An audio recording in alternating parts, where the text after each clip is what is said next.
नमस्कार। News room में आप सभी का स्वागत है। ऑपरेशन सिंदूर से खुद को पहुंचे नुकसान का आकलन कर रहे पाकिस्तान का दिल बैठा जा रहा है, क्योंकि जैसे जैसे वह अपनी सेना और वायुसेना के अड्डों पर तबाही का मंजर देख रहा है तो उसे समझ नहीं आ रहा है कि फिर से तनावपूर्ण हालात बने तो उसका क्या होगा।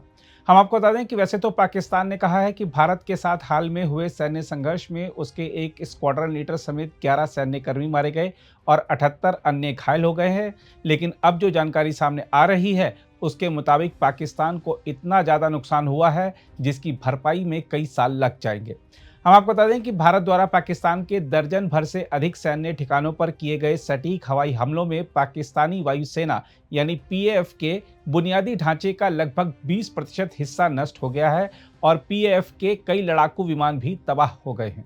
हम आपको याद दिला दें कि भारत ने सरजोधा और भोलारी जैसे प्रमुख गोला बारूद डिपो और एयर बेस को निशाना बनाया था, जहां पीएफ के F-16 और J-17 लड़ाकू विमान तैनात थे। 3 दिनों तक चले संघर्ष के दौरान भारत ने पाकिस्तानी सेना को भारी नुकसान पहुंचाया था, जिसमें नवीनतम तकनीक से लैस उसके कई लड़ाकू विमानों को मार गिराना शामिल है। भारतीय सेना ने कहा था कि साथ ही उसने राजधानी इस्लामाबाद के करीब प्रमुख सैन्य प्रतिष्ठानों को भी नुकसान पहुंचाया। यही नहीं, मीडिया की खबरों में कहा गया है कि भारतीय वायुसेना के हमले के बाद पाकिस्तान के रहीम यार खान एयरबेस पर बड़ा गड्ढा हो गया है। रिपोर्टों के मुताबिक सिंध के जमशोरो जिले में स्थित भोलारी एयरबेस पर हुए हमले में स्क्वाड्रन लीडर उस्मान यूसुफ और 4 वायुसैनिकों सहित 50 से अधिक लोग मारे गए। साथ ही इस हमले में कई पीएफ लड़ाकू विमान नष्ट हो गए हैं। रिपोर्टों के मुताबिक ऑपरेशन सिंदूर के तहत भारत ने पाकिस्तान के नूर खान जो कि चकवाला में है, रफीकी जो कि शोरकोट में है, मुरीद जो कि चकवाल में है, सुक्कुर, सियालकोट, पस्तूर, चूनिया, सरजोधा, स्कर्दू, भोलारी और जैकबाबाद के सैन्य ठिकानों और एयरबेस को निशाना बनाया था। जैकबाबाद में शाहबाज एयरबेस पर हमले से पहले और बाद की सैटेलाइट तस्वीरों ने वहां हुई भारी तबाही को दर्शाया है। रिपोर्टों के मुताबिक यह भी सामने आया है कि नियंत्रण रेखा यानी एलओसी पर भारतीय बलों की जवाबी कार्रवाई में कई आतंकवादी बंकर और पाकिस्तानी सेना की चौकियां नष्ट हो गई हैं। कई स्वतंत्र अंतर्राष्ट्रीय विशेषज्ञों ने भी यह बात स्वीकार की है कि भारत ने पाकिस्तानी वायुसेना को बहुत बड़ा नुकसान पहुंचाया है।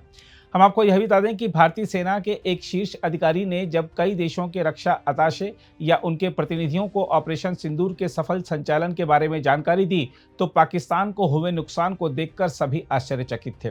सूत्रों ने बताया कि कई प्रमुख देशों के साथ इस्लामी देशों के रक्षा अताशे भी इस ब्रीफिंग में शामिल हुए।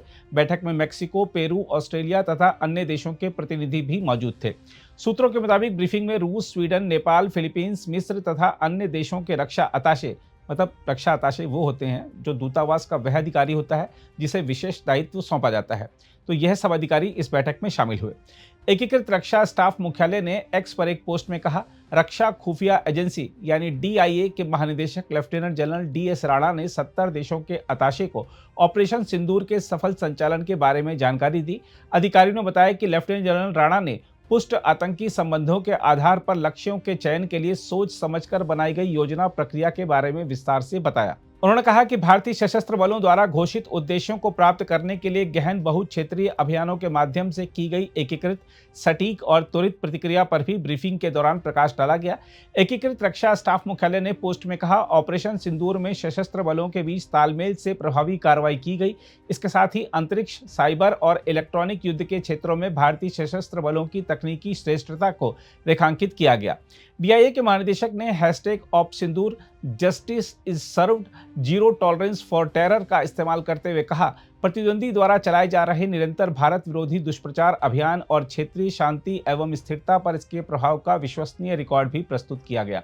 अधिकारियों ने कहा, हमारे देश के दृष्टिकोण के तौर तरीकों पर भी प्रकाश डाला गया जिसने प्रभावी ढंग से और तेजी से झूठे विमर्शों का मुकाबला किया।